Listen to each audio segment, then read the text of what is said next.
The interior of Caspar Reinhardt's cabin held steady at 58 degrees, while outside the Montana wind drove temperatures to 23 below zero. He hadn't burned a single log for heat in 47 days. Before we begin, let us know where you're watching from. And if stories of frontier innovation move you, hit that subscribe button because tomorrow's episode reveals an even more impossible survival technique. The trapper who climbed down from his horse outside Caspar Reinhardt's cabin in February of 1839 had ridden through 3 days of brutal cold to see if the rumors were true. His name was Jakob Vogel, and he had known Caspar for 5 years in the mountain fur trade. But Jakob had never seen anything like what stood before him now. The cabin sat at the mouth of a cave, built directly into the rock formation in a way that defied every principle of frontier construction Jakob understood. Steam rose continuously from somewhere behind the structure, creating a visible cloud in the frigid air. Massive icicles hung from the rock overhang above the cabin. The surrounding landscape was buried under 4 feet of snow. The temperature that morning had been 23 degrees below zero. Caspar emerged from the cabin wearing a single-layer wool shirt with the sleeves rolled to his elbows. No coat, no hat, no gloves. Jakob stared at him, then at the cabin.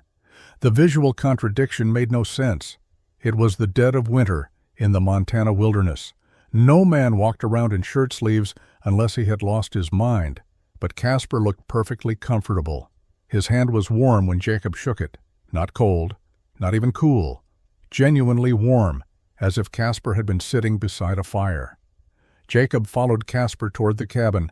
As they approached the entrance, the temperature changed.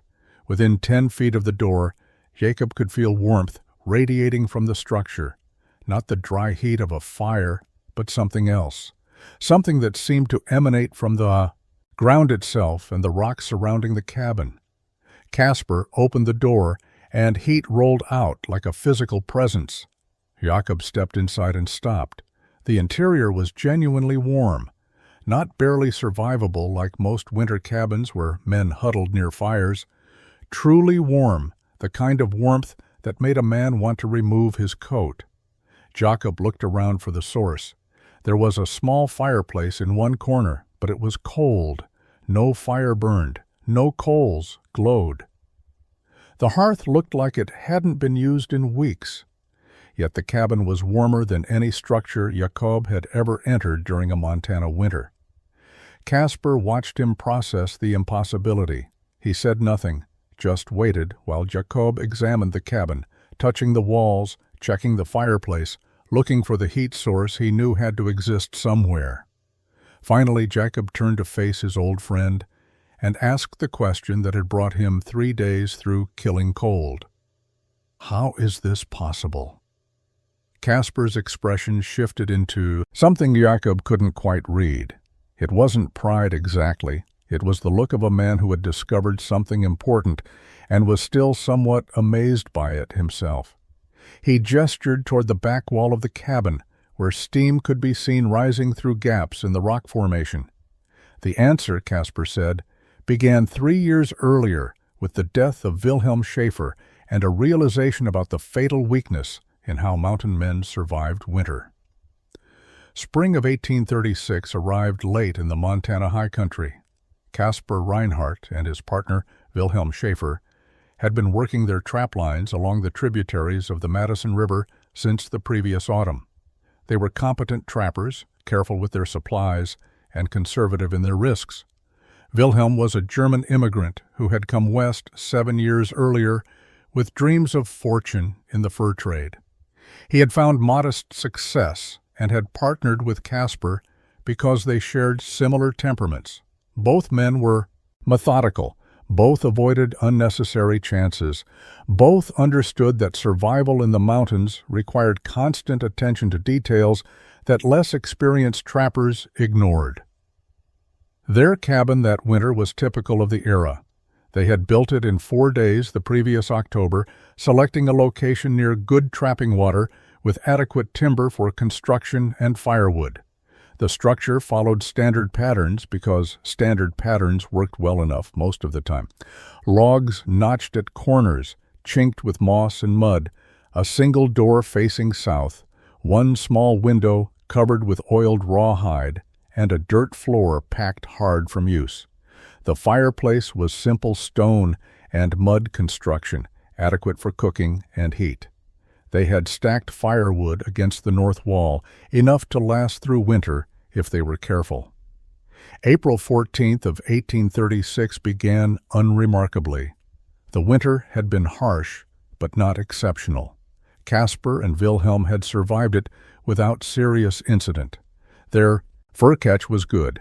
They planned to finish the spring trapping season and head to rendezvous in July with decent profits. That morning, they checked trap lines in different directions to cover more territory. Wilhelm headed north toward a series of beaver ponds they had been working.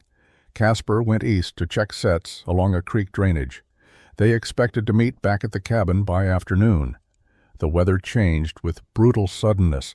Mountain weather was unpredictable, but this was extreme even by wilderness standards. By midday, temperatures had dropped 30 degrees. Wind increased until it screamed through the valleys. Snow began falling, not the gentle spring snow that melted quickly, but dense heavy flakes driven horizontal by wind. Visibility dropped to arm's length within minutes.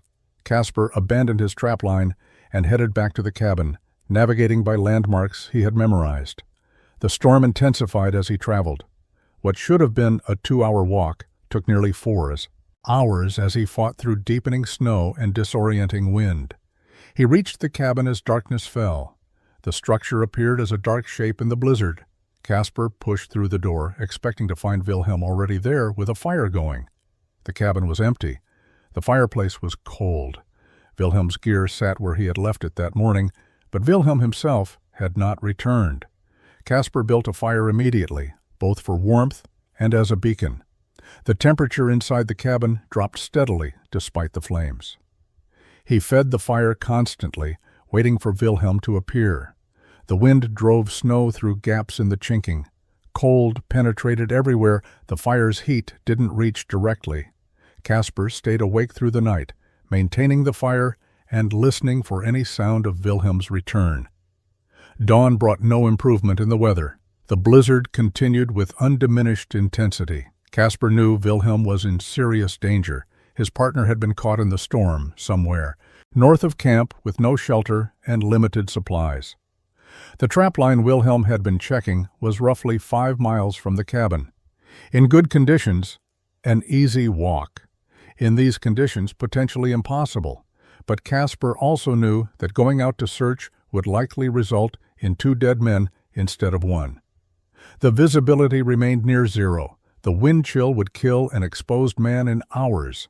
The rational choice was to wait for the storm to break. The blizzard lasted 3 days. Caspar stayed in the cabin, keeping the fire burning and hoping Wilhelm had found shelter. Mountain men carried basic survival gear. Wilhelm would have had flint and steel, a knife, possibly some jerked meat. If he had reached any kind of protected location, he might survive. But as the hours passed, Caspar's hope diminished. The cold during those 3 days was exceptional, even for experienced trappers. The fire consumed wood at an alarming rate, just to keep the cabin barely habitable. Caspar wore every piece of clothing he owned and still felt cold penetrate to his core when he moved away from the fireplace. On the morning of the 4th day, the storm ended. Caspar set out immediately to search for Wilhelm. He followed the route his partner would have taken toward the northern trap line. 2 miles from camp, he found Wilhelm's body. His partner had been traveling back toward the cabin when he had apparently become disoriented in the whiteout conditions. He had walked in the wrong direction, exhausting himself fighting through deep snow. Eventually, he had stopped, probably recognizing he was lost and deciding to wait out the storm. He had built a small shelter using pine branches and snow, showing he had retained rational thought to the end. But without fire and without proper insulation, the shelter had become a tomb. Wilhelm had frozen to death probably within 12 hours of the storm's beginning. Caspar buried Wilhelm on a hillside with a view of the valley they had trapped. The ground was frozen, making the grave shallow. He marked it with stones and stood there longer than was practical, thinking about what had killed his partner. It wasn't lack of skill. Wilhelm had been competent and experienced. It wasn't lack of preparation.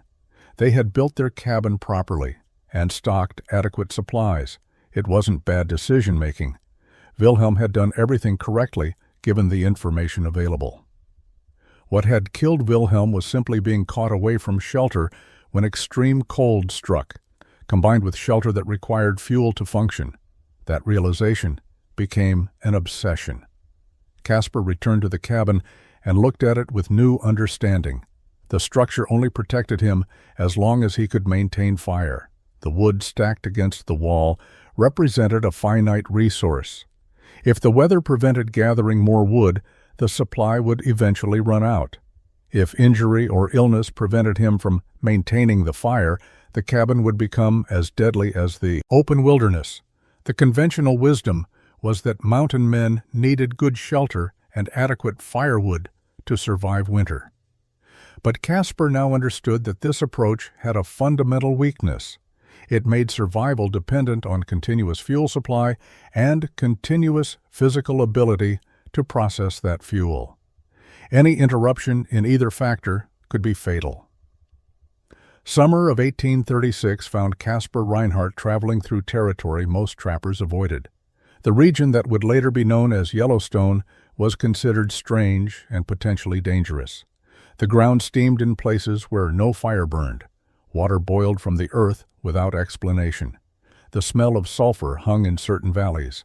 Native tribes considered some areas sacred or cursed, depending on their traditions. Most white trappers passed through quickly, uncomfortable with the geological oddities. Caspar went there deliberately to study the steam. The idea had formed slowly during the weeks after Wilhelm's death. Caspar had continued trapping through spring, completing the season alone, and taking Wilhelm's share of furs to send to his family in St. Louis. But his mind was no longer focused on beaver pelts. He kept thinking about heat and shelter and the fatal dependency on firewood. One evening in camp, watching steam rise from his coffee, he had remembered stories about the thermal valleys to the south. Trappers spoke of places where the ground itself was warm, where snow melted in patches even during winter, where springs produced water so hot it could scald flesh. Caspar had dismissed these stories as exaggeration when he first heard them. Now he wondered if they represented something useful. He reached the first thermal area in late June. The site exceeded the stories. A valley perhaps 2 miles long contained dozens of hot springs, each producing steady columns of steam. The ground around many springs was bare of snow, even though surrounding peaks still showed white. Caspar approached, carefully testing the ground temperature with his hand before putting weight on uncertain surfaces. Some areas were merely warm. Others were hot enough to burn. He spent a week in that valley, observing and measuring. He had brought a simple thermometer, a luxury item he had purchased in St. Louis years earlier and rarely used. Now it became his most important tool. The temperature variations fascinated him. Standing directly beside a large hot spring, the air temperature was 40 degrees warmer than the ambient valley temperature. 10 feet away, the effect diminished but remained noticeable. 20 feet away, it was barely detectable. But in a sheltered area where rock formations blocked wind, the warm air accumulated. Caspar found a small natural alcove in the rocks near one spring where the temperature remained comfortable even as the sun set and the night air turned cold. He spent that night in the alcove without a fire. The heat from the nearby spring kept him warm enough to sleep comfortably. It was the first night since Wilhelm's death that Caspar felt he understood a possible solution. He traveled to other thermal areas over the next month, studying different configurations. Some springs were isolated in open terrain, where wind dispersed their heat uselessly. Others were clustered in valleys, where the combined thermal output created entire warm microclimates. Caspar paid particular attention to areas where geology created natural sheltering. Caves were common in the region. When a cave mouth opened near a hot spring, the combination was remarkable. The cave provided wind protection and structural shelter. The spring provided constant heat. The rock absorbed thermal energy and radiated it slowly. In August of 1836, Caspar found the site that would change everything. He had been exploring a canyon system approximately 40 miles from his previous trapping territory. The area was rich with beaver sign, but what drew his attention was the constant steam rising from the canyon floor. He followed the steam to its source and discovered a geological formation that seemed purpose-built for what he had been imagining. A cave opened in the canyon wall approximately 15 feet above the valley floor. The cave entrance was perhaps 12 feet wide and 8 feet high, formed by an overhang of solid granite that extended outward 20 feet. Water flowed from somewhere deep in the cave system, emerging as a hot spring directly in front of the cave mouth. The spring formed a pool roughly 10 feet in diameter before overflowing into a small creek that ran down the canyon. Steam rose continuously from the pool, creating a warm cloud that enveloped the entire cave entrance area. Caspar climbed to the cave entrance and examined the interior. The cave extended back approximately 30 feet before narrowing to passages too small for a man. The floor was relatively level. The ceiling height varied from 7 to 10 feet. The walls were solid rock, dry despite the moisture outside. The temperature inside the cave was noticeably warmer than the exterior canyon temperature, even in summer. Caspar realized that in winter, with steam rising constantly from the spring below, the temperature differential would be dramatic. He spent 3 days at the site, measuring temperatures at different times and in different weather conditions. He built a small fire one evening to see how smoke would behave. The natural draft pulled smoke up and out through the cave mouth efficiently. The rock absorbed heat from the fire and radiated it for hours afterward. Everything about the location violated conventional frontier construction wisdom. Mountain men built cabins on high dry ground away from water sources that it could flood. They avoided areas with active geological features. They selected sites with good drainage and minimal moisture. This site had standing water at the entrance. It was surrounded by constant steam. The ground was wet. The rocks were slick with mineral deposits. Any experienced trapper would dismiss it immediately as unsuitable for habitation. But Caspar saw something different. He saw a heat source that would never run out. He saw thermal mass in the rock that would store and radiate warmth. He saw natural shelter that required no construction. He saw the solution to the problem that had killed Wilhelm. Caspar made his decision that August afternoon. He would build here. He would figure out how to work with the steam and the stone and the heat. He would create a shelter that could keep a man alive through the worst winter without burning a single log. Other trappers would think he was insane. They would predict disaster. But Wilhelm's frozen body lying in a shallow grave taught Caspar that conventional wisdom had fatal limits. Caspar returned to the main trapping territories in September of 1836 to gather supplies and prepare for construction. He needed tools, materials, and information before attempting to build in the geothermal cave. His first stop was a trading post on the Yellowstone River where trappers gathered to exchange furs and resupply before winter. The post was operated by a French-Canadian named Dubois, who had been in the mountains for 15 years and knew every trapper working the region. Caspar sold the furs he had collected that summer and used the money to purchase unusual supplies. He bought canvas in large quantities, more than any trapper would normally need. He purchased clay pots and containers designed for mixing compounds. He acquired specialized tools, including a draw knife and precise measuring instruments. He spent money on items that seemed to have no connection to trapping. Other trappers noticed his purchases and asked questions. Caspar explained his plan openly. He was going to build a cabin integrated with a hot springs cave. He would use the geothermal heat to warm his shelter without firewood. He would create a structure that could maintain livable temperatures regardless of external conditions. He described the site he had found and the principles he planned to employ. The reaction was immediate and uniformly negative. Otto Zimmerman, a veteran trapper who had worked the Rockies for 12 years, laughed openly at the proposal. He told Casper that living in steam would destroy his lungs within a month. The constant moisture would rot any wooden structure. The heat from the springs was unpredictable and could increase without warning, potentially boiling anyone living nearby. The location was geologically unstable. Building there was suicide. Other trappers joined the criticism. They pointed out that moisture was the enemy of everything a mountain man needed to survive. Leather would mildew, gunpowder would become useless, food would spoil, fur pelts would be worthless. Even if the heat worked as Casper claimed, the conditions would make the cabin uninhabitable for any practical purpose. Several trappers suggested that Wilhelm's death had affected Casper's judgment.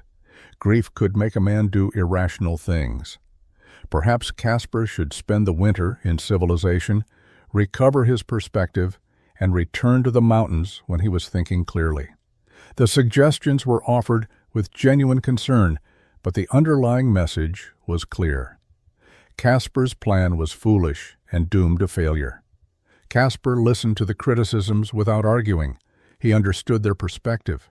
Everything he proposed contradicted established practice. He was asking them to believe that problems which seemed insurmountable could be solved through techniques that didn't yet exist. From their viewpoint, he was abandoning proven methods for untested theories. But Casper had spent 2 months studying geothermal systems. He had measured temperature differentials and observed how heat behaved around hot springs.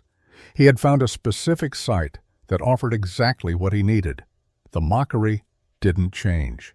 His conviction. He gathered his supplies, loaded his pack animals, and headed back to the canyon alone to begin construction. Construction began in late September of 1836. Casper established a base camp 50 yards from the cave mouth, far enough from the steam to keep his supplies dry, but close enough to work efficiently. The first challenge was understanding how to build in an environment of constant moisture. Traditional log cabin construction relied on wood drying and settling into stable positions. Here, the wood would never fully dry. Casper needed to account for perpetual dampness in every structural decision he made. He spent the first week simply observing how moisture moved through the cave area. Steam rose from the hot spring pool in predictable patterns, following air currents shaped by the canyon walls and cave overhang. The heaviest moisture stayed low, within 6 feet of the pool surface. Above that height, the air was warm but significantly drier. This observation shaped his entire construction strategy. He decided to build the main living space elevated above the moisture zone. The cave floor sloped gently upward from the entrance toward the back. Casper selected a section approximately 12 feet from the entrance where the floor was 8 feet above the hot spring pool level. This position put the living area above the densest steam while still capturing the rising heat. He began by creating a level platform. Unlike conventional cabins built on bare ground, this structure needed a foundation that would remain stable in perpetual dampness. Casper spent days gathering flat stones from the canyon, selecting pieces that would fit together tightly. He built a stone platform 18 inches high, creating a base that would keep wooden elements separated from direct contact with the wet cave floor. The platform required nearly 2 weeks to complete. Each stone was placed carefully, fitted to its neighbors, and tested for stability. Casper used a mixture of clay and small rocks to fill gaps, creating a solid surface that wouldn't shift under weight. The result was a raised foundation that drained water naturally and provided a dry base for construction. With the platform complete, Casper began addressing the challenge of integrating wooden structure with stone cave walls. Traditional log cabins were freestanding structures. This design would be hybrid, part built and part natural. The cave's granite walls would form 2 sides of the living space. Casper needed to construct only the front and one side wall using logs. He had brought no pre-cut lumber. Everything would be harvested from the surrounding forest, but log selection became critical in ways that didn't matter for conventional construction. Casper needed wood that would resist rot in high moisture conditions. He spent a week identifying and cutting specific trees.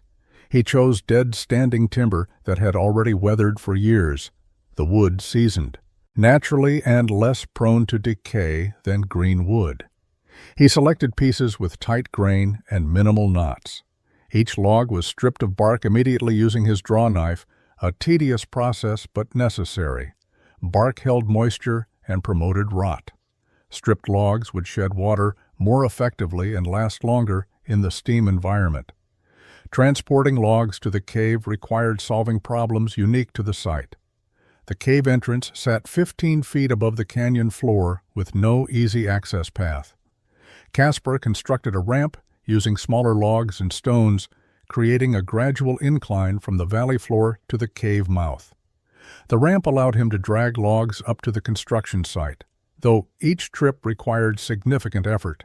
He worked alone, using rope and leverage to move timber that would normally require 2 or 3 men. The physical labor was exhausting, but Casper had time. He wasn't trying to complete construction before winter arrived by conventional deadlines.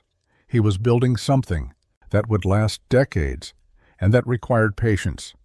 The wall construction followed a method Casper had developed specifically for this environment. He couldn't use traditional notched corners because only one corner of his structure would be freestanding. The other 3 corners integrated with stone walls. His solution was to cut mortises directly into the granite. Using a hammer and iron chisel, he carved rectangular pockets into the cave walls at precise heights. Each pocket was 6 inches deep and sized to accept the end of a log. The work was slow and demanding. Granite was unforgiving material. A single mortise required hours of careful chiseling, but once complete, these pockets would hold log ends in rigid positions that couldn't shift or settle. The first wall took 3 weeks to build. Casper fitted each log into its mortise position, ensuring tight contact with the stone. Between logs, he used a chinking mixture he had developed during his preparation phase. The mixture combined clay from the canyon floor, horsehair purchased at the trading post, and pine resin he had boiled down from sap collected in the surrounding forest. The combination created a compound that remained flexible when dry, allowing for minor wood movement without cracking. The pine resin provided waterproofing and adhesive properties. The horsehair reinforced the mixture, preventing it from separating under stress. Casper applied this chinking while it was warm and pliable, packing it tightly between logs and smoothing it to shed water. The front wall presented unique challenges because it would face the full force of rising steam. Casper built this wall with logs placed vertically rather than horizontally, standing them in mortises cut into the stone floor platform and the granite ceiling. Vertical placement allowed water condensation to run down the logs rather than collecting in horizontal gaps. He spaced the logs tightly, leaving minimal gaps that he filled with his chinking mixture. The vertical wall design was unconventional, but it solved the moisture management problem effectively. Water that condensed on the exterior surface simply ran down to the platform and drained away through gaps Casper had left intentionally in the stone foundation. With the basic structure taking shape, Casper focused on the crucial element that would make his cabin functional. He needed to capture and distribute geothermal heat without allowing moisture to overwhelm the living space. The hot spring below produced constant thermal energy, but that energy had to be directed purposefully. Casper began by studying air movement patterns inside the partially completed structure. He built small fires at different locations and watched how smoke traveled. The cave's natural draft pulled air upward and outward through the entrance. Warm air from the hot spring rose naturally, creating a convection current that flowed through the cave space continuously. Casper realized he could use this natural air movement to heat his cabin if he designed the structure to work with the flow rather than blocking it. He created ventilation channels in the floor platform. These were gaps between stones that allowed warm air rising from the hot spring to enter the living space from below. The channels were positioned carefully, placed where rising steam would be minimal, but rising heat would be maximum. Casper had learned during his summer observations that heat and visible steam didn't always travel together. The hottest air often rose several feet away from the densest steam clouds. By positioning his floor vents to capture this drier hot air, he could heat the cabin while minimizing moisture infiltration. He tested different configurations, temporarily blocking some vents and opening others until he found the pattern that produced the best results.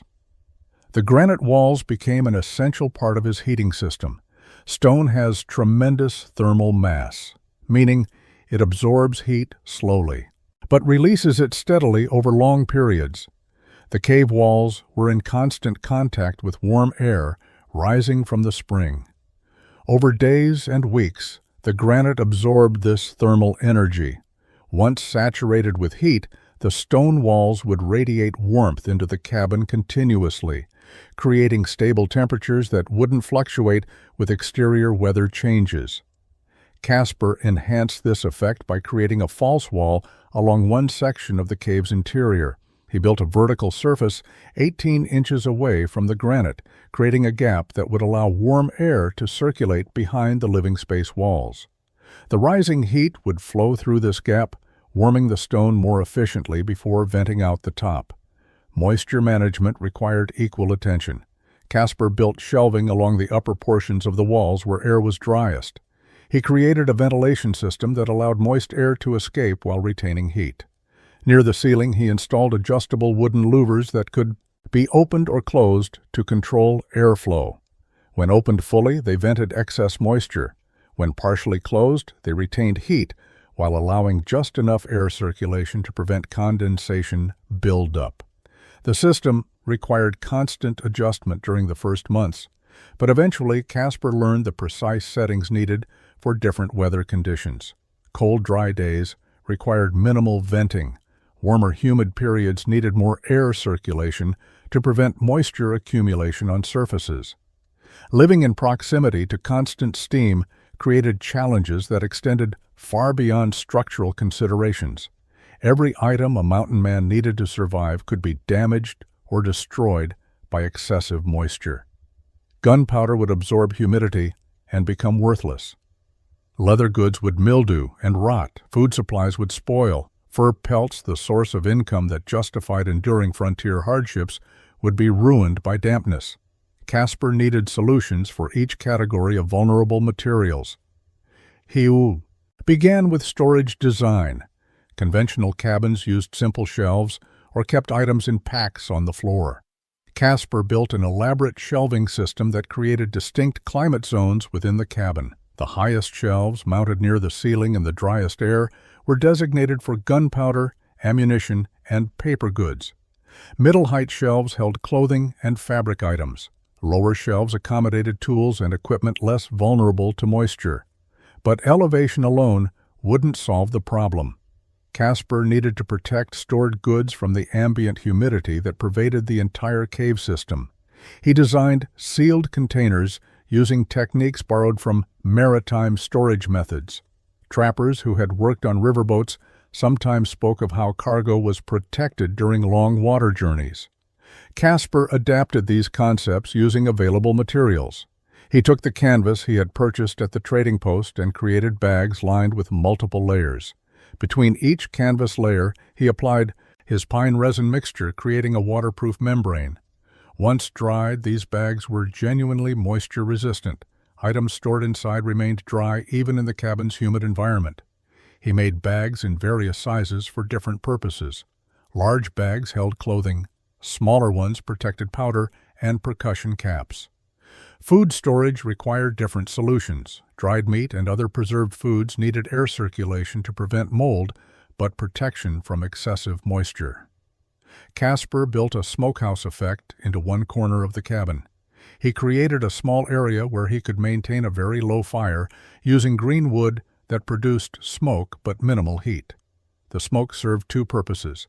It preserved meat through the smoking process, and it created a dry zone where the heat from even a small fire evaporated moisture faster than it could accumulate.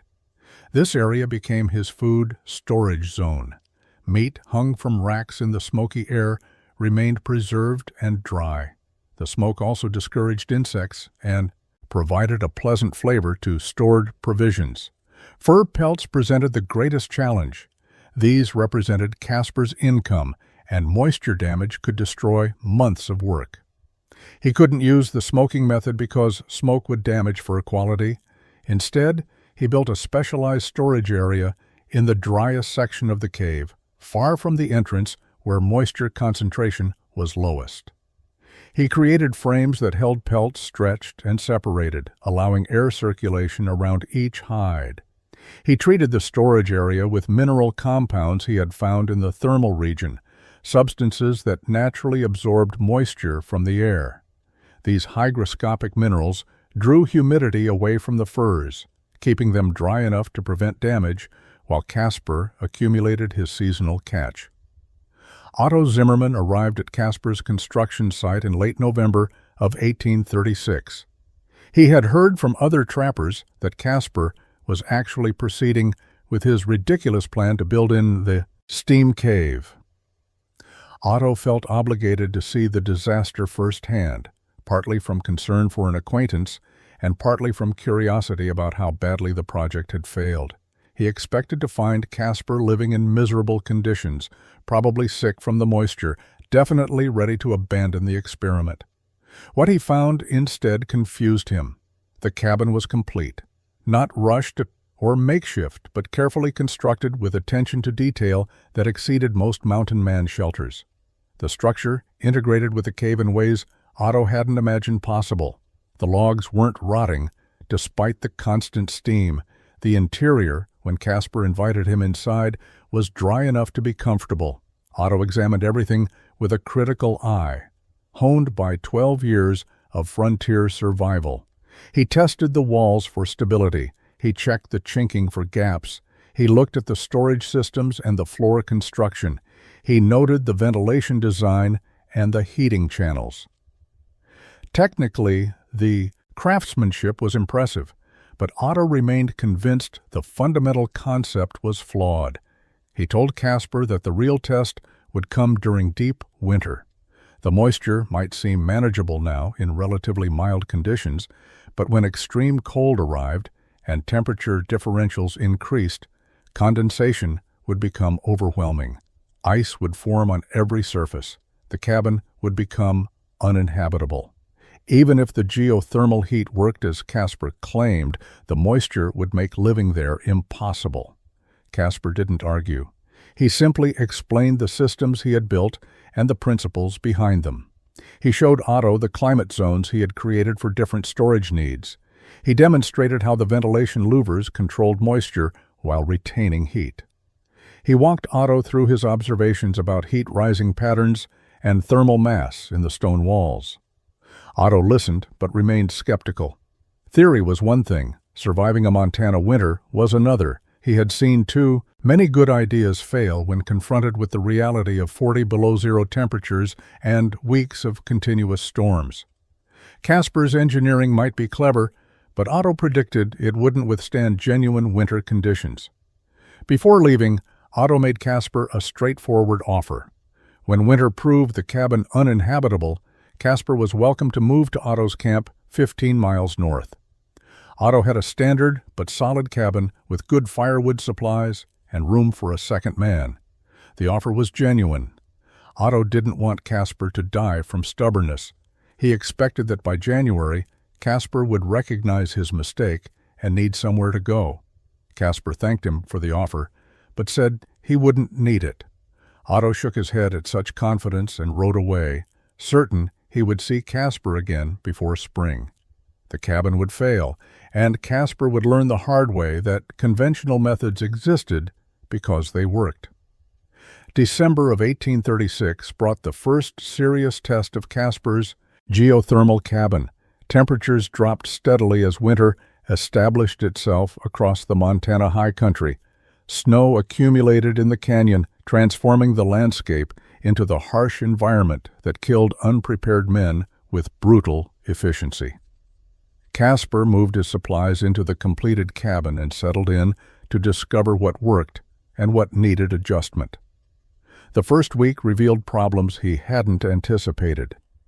Condensation formed on the interior walls during the coldest nights, not enough to drip, but sufficient to make surfaces damp. His ventilation system required constant monitoring and adjustment. He learned that small changes in louver position produced significant effects on interior moisture levels. Too much ventilation, and the cabin cooled noticeably. Too little, and condensation increased. Finding the balance required attention and experimentation. The geothermal heating exceeded his expectations. Even as external temperatures dropped below zero, the cabin maintained temperature in the low 50s without any supplemental fire. The hot spring below continued producing steady heat regardless of outside conditions. The granite walls radiated stored thermal energy exactly as Casper had predicted. He built small fires occasionally for cooking and to create the smoke needed for his food preservation area, but he never burned wood for heat. The contrast with conventional cabins was dramatic. Casper knew that trappers in standard shelters were burning firewood constantly, feeding fires that consumed their carefully gathered wood supplies at alarming rates. A typical mountain man might burn a cord of wood per week during the coldest periods. Casper burned perhaps a tenth of that amount, and only for purposes other than heating. He established routines adapted to his unique environment. Morning inspections checked the ventilation system and adjusted louvers based on overnight condensation patterns. He rotated items in storage, moving things between climate zones as needed. He monitored his food supplies and the condition of fur pelts he was accumulating from his trap lines. The steam that had seemed like an insurmountable problem became manageable through consistent attention to the systems he had built. Casper discovered unexpected advantages. The constant warmth allowed him to work on equipment maintenance tasks that were difficult in conventional cabins. He could repair traps and tools with bare hands rather than wearing gloves. He could treat leather goods with oils that remained workable in the warm environment. His living conditions were genuinely comfortable in ways that surprised him. January brought the deepest cold. For 2 weeks, temperatures remained below zero. During this period, Casper monitored his cabin's performance carefully. The geothermal heat maintained interior temperatures between 48 and 54 degrees throughout the cold snap. The variation depended on ventilation settings and external conditions, but the cabin never approached dangerous cold. Moisture management became more challenging during extreme cold because the temperature differential between interior and exterior increased condensation potential. Casper adjusted his ventilation to maximum safe airflow, accepting slightly cooler interior temperatures to prevent moisture buildup. The system worked. By the end of January, Casper knew his cabin would survive winter successfully. The geothermal heating provided reliable warmth. The moisture management systems controlled humidity adequately. The hybrid construction remained structurally sound. Otto Zimmermann's prediction of failure was wrong. The winter of 1837 to 1838 became legendary among mountain men for its exceptional severity. Cold arrived early in November and intensified through December with temperatures that broke records even old-timers couldn't recall matching. By January, the Montana wilderness had become a death trap where survival required perfect preparation and constant vigilance. Standard cabins that had served adequately in previous winters became barely survivable shelters during this extreme season. Trappers burned through firewood supplies they had thought sufficient, then began burning furniture and anything else combustible to maintain heat. The cold was relentless, dropping to 40 below zero and remaining there for days at a time. Wind drove the chill factor even lower, creating conditions where exposed skin froze in minutes and poorly insulated shelters became tombs. Jakob Vogel experienced the crisis firsthand. His cabin was well built by conventional standards. He had constructed it 3 years earlier with careful attention to traditional methods.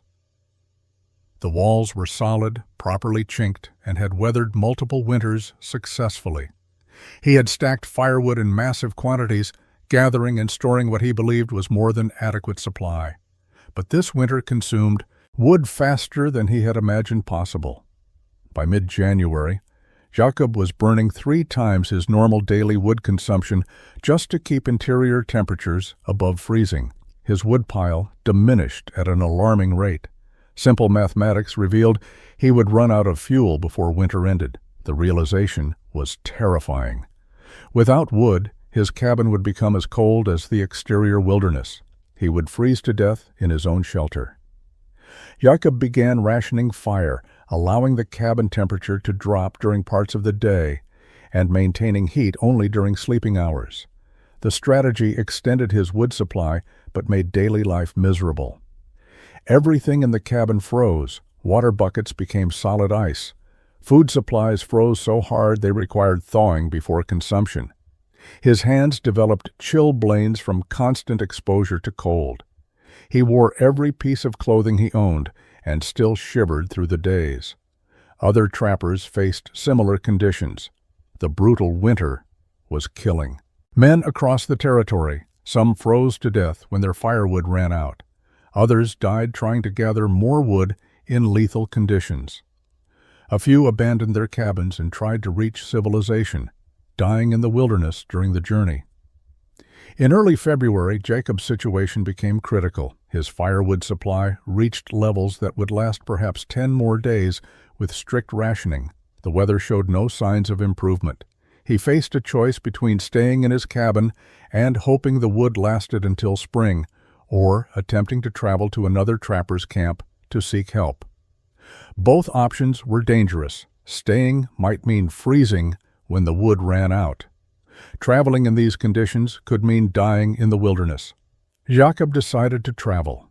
He had heard rumors the previous fall about Caspar Reinhardt building some kind of experimental cabin in a thermal area.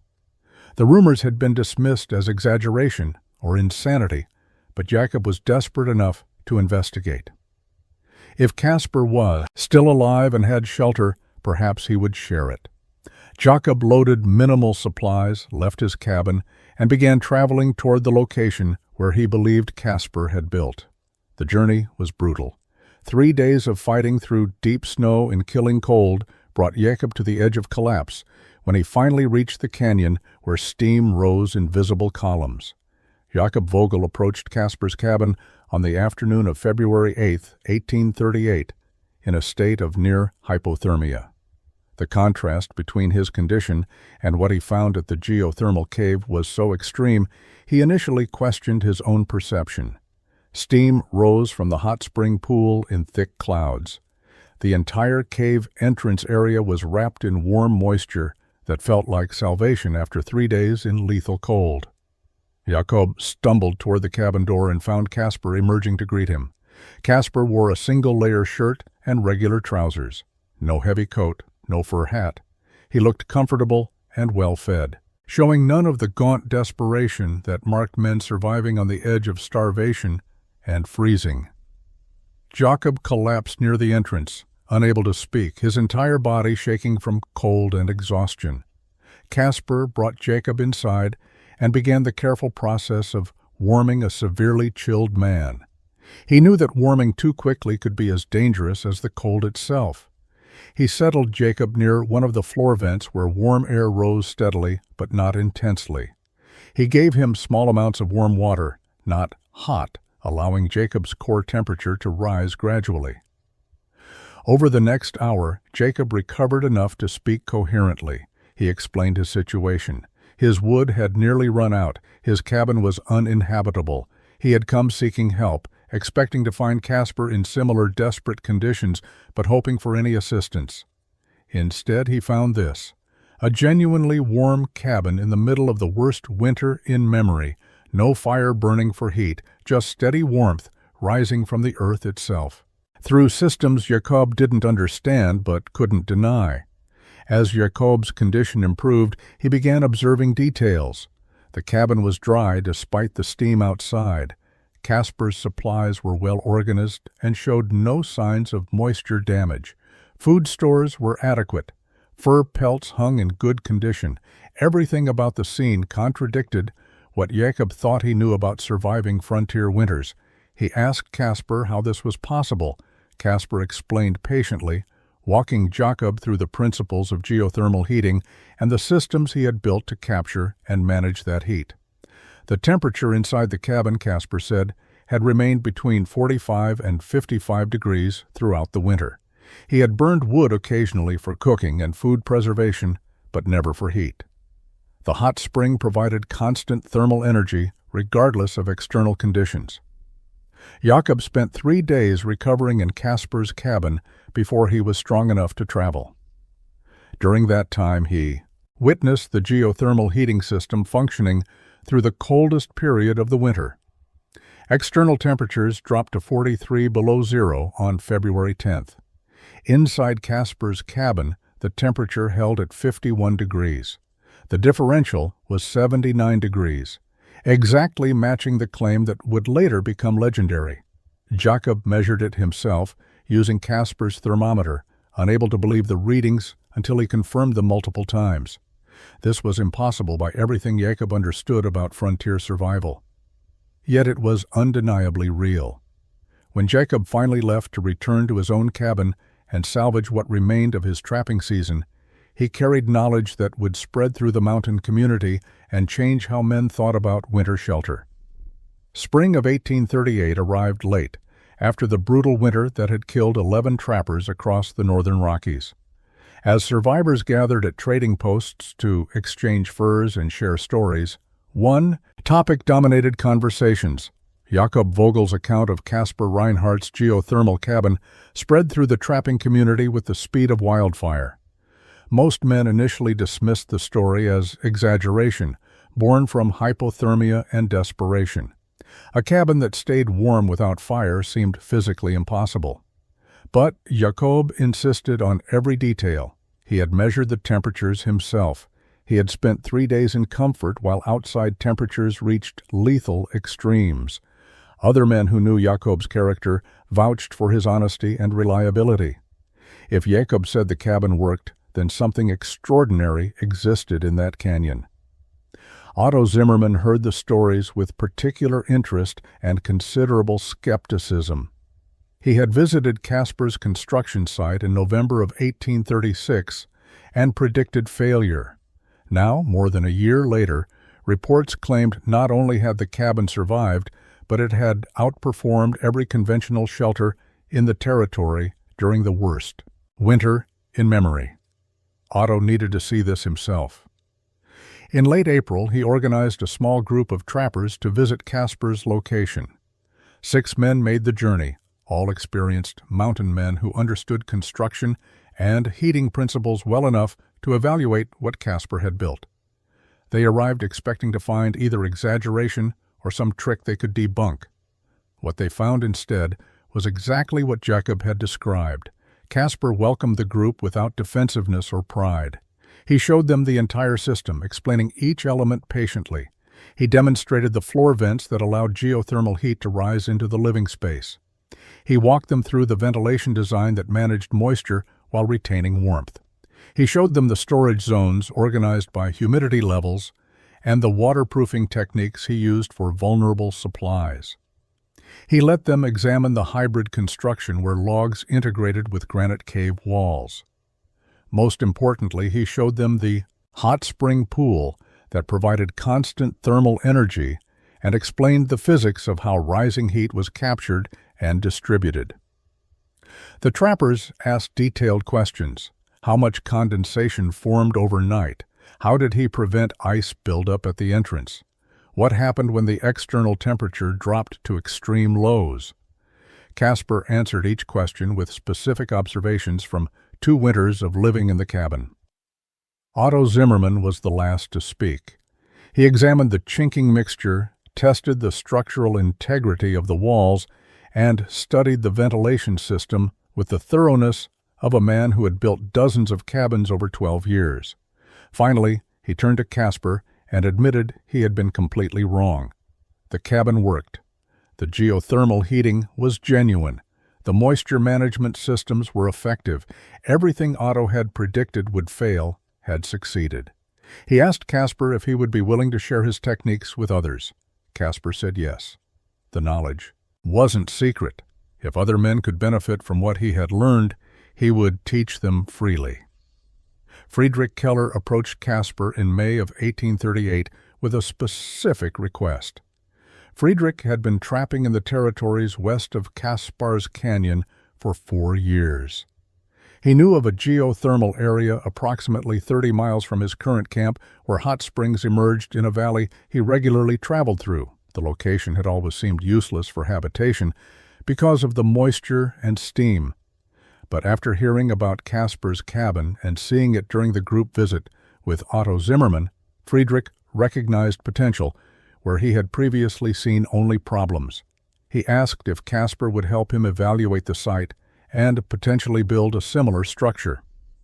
Casper agreed. The two men traveled to Friedrich's thermal area and spent 3 days assessing the location. The site differed from Casper's in several important ways.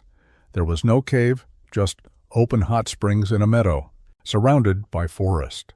The springs were smaller and more numerous, creating multiple heat sources rather than one concentrated pool. The terrain was flatter, with less natural shelter from wind. Casper explained that these differences would require modifications to his basic approach.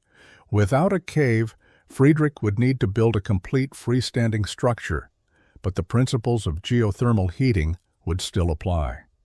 The key was positioning the cabin to capture rising heat from the springs while managing the moisture challenge. They selected a spot on a slight rise between 2 spring clusters where warm air would flow around the structure naturally. Construction began in June and continued through summer.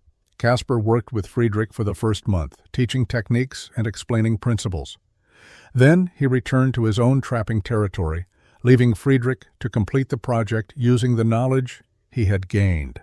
Friedrich's cabin emerged as a variation on Casper's design rather than a copy.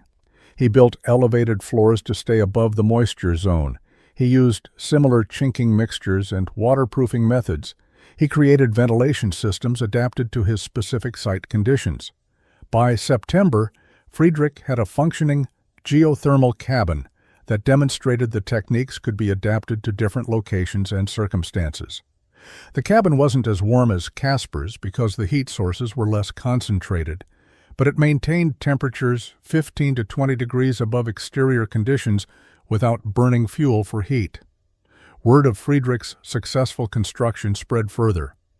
During the winter of 1838 to 39, 3 more trappers built cabins near geothermal features using variations of Casper's methods. Not all succeeded equally. One trapper built too close to his hot spring and suffered from overwhelming moisture that made the cabin barely habitable. Another positioned his structure poorly and captured minimal geothermal benefit, but enough succeeded to prove the concept was valid and adaptable. By 1840, approximately a dozen geothermal cabins existed across the northern Rockies, each one slightly different, but all based on principles Casper had discovered through observation and necessity. The technique was spreading not through formal instruction, but through the organic sharing of knowledge among men who faced common survival challenges. The spread of geothermal cabin construction revealed a fundamental limitation that prevented the technique from becoming universal among mountain men. Hot springs were geographically rare. Most trapping territories had no thermal features whatsoever. Trappers, working the streams and valleys where beaver populations thrived, found themselves in areas with conventional geology that offered no geothermal heat sources to exploit. The technique Casper had pioneered was brilliant and effective, but it could only be applied in specific locations where geology cooperated. This geographic constraint meant that while geothermal cabins became valued among those who could build them, they remained a specialized solution rather than a widespread revolution in frontier shelter design. Trappers began categorizing territories differently after Casper's innovation became known. Regions with hot springs gained value beyond their fur-bearing potential. Men scouted for thermal features with the same attention they previously reserved for beaver sign. When a new geothermal area was discovered, information about its location and characteristics spread through the trapping community. Some men relocated their operations specifically to access thermal heating opportunities. Others remained in their established territories, accepting that conventional cabins and firewood dependency would continue to define their winters. The division created two distinct approaches to mountain survival. Those with access to geothermal resources, built using Casper's principles, and enjoyed winters of relative comfort with minimal fuel consumption. Those without such access continued the traditional cycle of gathering massive firewood supplies and enduring the constant demands of maintaining heating fires. The limitation also affected how the knowledge was transmitted. Unlike general construction techniques that could be applied anywhere, geothermal cabin building required specific site conditions. Teaching someone the method was only useful if they had access to hot springs.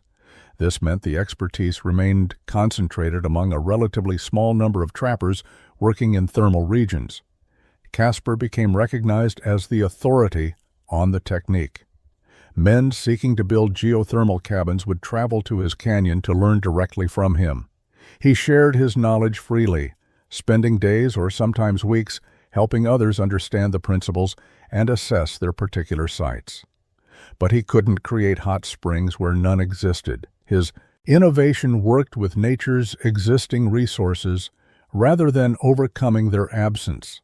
By 1842, the geothermal cabin technique had reached its natural extent. Approximately 20 such structures existed across the northern Rockies, scattered through the relatively few areas where thermal activity provided the necessary heat sources. Each represented a significant survival advantage for its builder. Men living in geothermal cabins survived winters that killed others. They conserved resources and lived more comfortably than their counterparts in conventional shelters. But the technique's geographic requirements meant it would never replace traditional cabin building. It remained a specialized innovation available only to those fortunate enough to trap in thermally active regions. The limitation was absolute. Geography determined who could benefit from what Casper had discovered. Caspar Reinhardt left the mountains in the spring of 1843. The fur trade that had drawn him west was collapsing as beaver populations declined from overtrapping and fashion shifted away from felt hats toward silk. At 34 years old, Caspar had accumulated enough money to start a different life. He traveled to the Oregon Territory where land was available to settlers willing to work it. He filed a claim on a river valley with good soil and adequate water, built a conventional frame house using lumber he milled himself, and began farming. In 1845, he married a woman named Catherine, who had come west with a wagon train. They had 4 children over the next decade. Caspar never returned to the Montana mountains where he had spent 7 years trapping and surviving. But the cabins remained. The geothermal structures Caspar and others had built didn't require their creators to function. The hot springs continued producing heat regardless of whether anyone occupied the shelters built near them. As the fur trade ended and trappers left the mountains, their abandoned cabins became resources for the next wave of frontier inhabitants. Prospectors searching for gold in the 1850s discovered geothermal cabins and recognized their value immediately. Hunters and guides used them as base camps. Early settlers moving into remote territories found them and claimed them as ready-made homesteads. The structures aged well because their hybrid construction using stone and carefully treated logs resisted decay better than conventional cabins. Some remained habitable for 3 or 4 decades after their construction. The knowledge Caspar had developed persisted beyond the individual structures. Men who had learned geothermal cabin building taught others.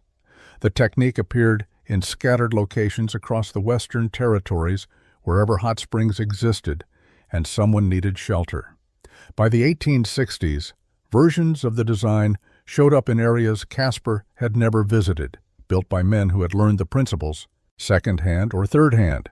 The technique evolved as different builders adapted it to their specific circumstances, but the core concept remained consistent.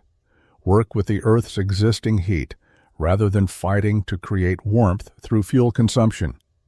Use thermal mass to store and radiate energy. Manage moisture through careful ventilation and material selection. Position structures to capture rising heat while staying above the densest steam. Caspar died in 1873 at age 64 on his Oregon farm. His obituary in the local newspaper mentioned his previous career as a mountain man, but said nothing about geothermal cabins or thermal engineering. To his family and neighbors, he was simply a successful farmer who had come west during the fur trade era and built a good life for his descendants. But in the mountains of Montana and Wyoming and Idaho, structures he had influenced still stood. Steam still rose from hot springs that had warmed trappers and miners and settlers. The innovation persisted, not because anyone celebrated it or wrote about it, but because it solved real problems for people living in harsh conditions. The impossible had become merely practical. A technique born from tragedy and refined through obsessive attention to natural systems, had created shelters that outlived their creator and continued serving people Caspar never met, in places he never saw, proving that the best innovations require no promotion beyond their simple utility.